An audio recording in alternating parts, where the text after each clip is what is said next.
Você sabia que apenas 5% dos brasileiros têm conhecimento em inglês e desses apenas 1% tem fluência? Escolhemos o curso A Jornada do Autodidata em Inglês para aqueles que têm interesse em destravar a fluência de vez. Não perca tempo, clique no primeiro link da descrição e descubra mais. Bora pro vídeo!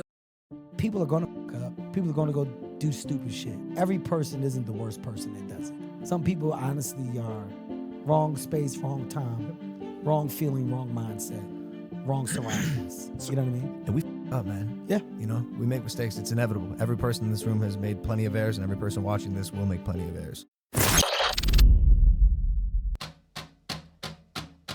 And I pulled his balls. Is, you know, smacked us both in the dick a couple times. But you need it. You need it. Like, I don't, like, we live in a time now where people are so taken back by the mistake. How could, what? You're fired, mother. You should never work again. Life for you stops at the age 28. Like we. Oh, that's so stupid. Yeah, like, if you just zoom out for 1 second, like, oh my God, that's so dumb. It's so ridiculous. Like, the beauty of talking to an older individual, and I've said this before, if you are lucky enough to have older people around you, take advantage of just sitting there and listening.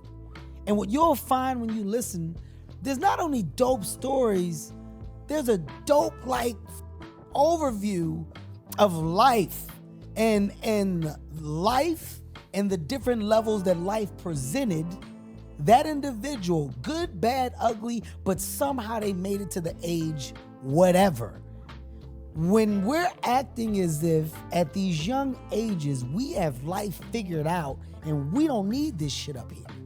We don't need your knowledge, your information, your opportunities, your longevity. We don't need it because right here today, we deem this as a no mistaken zone.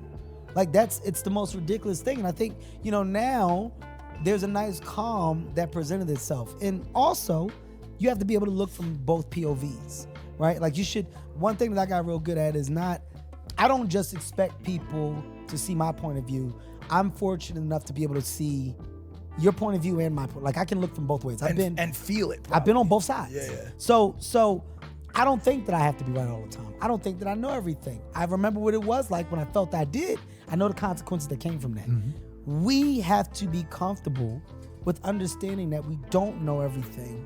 And sometimes it's good to put ourselves in a position to learn more. And in learning more, sometimes you should forgive more. And forgiving more, sometimes it can create an opportunity for better shit to happen. Some people don't deserve the second opportunity because the thing could be so drastic.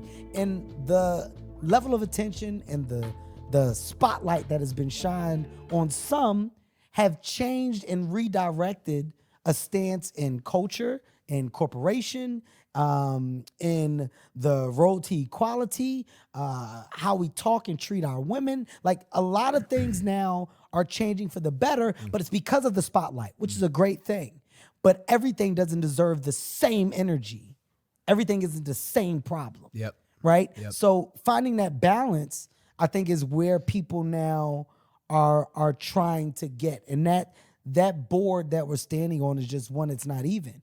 But I promise you, if we embrace more the opportunity of people are gonna fuck up, people are gonna go do stupid shit. Every person isn't the worst person that does it. Some people honestly are wrong space, wrong time, wrong feeling, wrong mindset, wrong surroundings. You know what I mean? Zoom out. It sounds like Once in a while you have to. Yeah. I remain optimistic that we're kind of heading there anyways. I feel better about, like, cancel culture and all that shit now, you know? I think people are understanding how humans are more now than ever. And we fuck up, man. Yeah. You know, we make mistakes. It's inevitable. Every person in this room has made plenty of errors, and every person watching this will make plenty of errors. Isn't that why you have parents? Like, the parents are supposed to be there for the younger people, you know, say, hey, don't do this because this is what's going to happen. The thing is, some people, like myself especially, we got to touch that stove. Yeah. You know, stove's hot. Yeah. I think most people. But I got to see if the stove's hot. Yeah. I got to get in there. I mean, but here's the thing. You're talking about touching your stove. Well, you didn't touch the stove necessarily in your house that you saw every day. because your parents were there. But then when you go to another place and there's a stove and nobody's there to not tell you to touch the stove, well, you know what? My mom and dad ain't here. You know what I'm gonna do? I'm gonna go over here and touch this stove. I'm tired of people telling me not to touch the stove. So it's about the things that you like. What are you okay or not okay with that you start to make the decision of chance on, right? Like, what is your version of chance? And when you do take those versions of chance, you know, just like a game, and just because it's basketball season, just using it as an analogy, every shot you take ain't going in. It don't necessarily mean they were all the worst shots. They weren't all the worst shots, but some of those shots that you felt were good shots didn't go in. People go, why the f you shoot it? Well, you thought I shot it because I thought I was gonna miss it? Nobody thinks they're gonna fucking miss. Nobody takes the shot to intentionally say, man, I f***ed that off on purpose. Like, every shot is taken with the intent of making it. So, you know, I think when you understand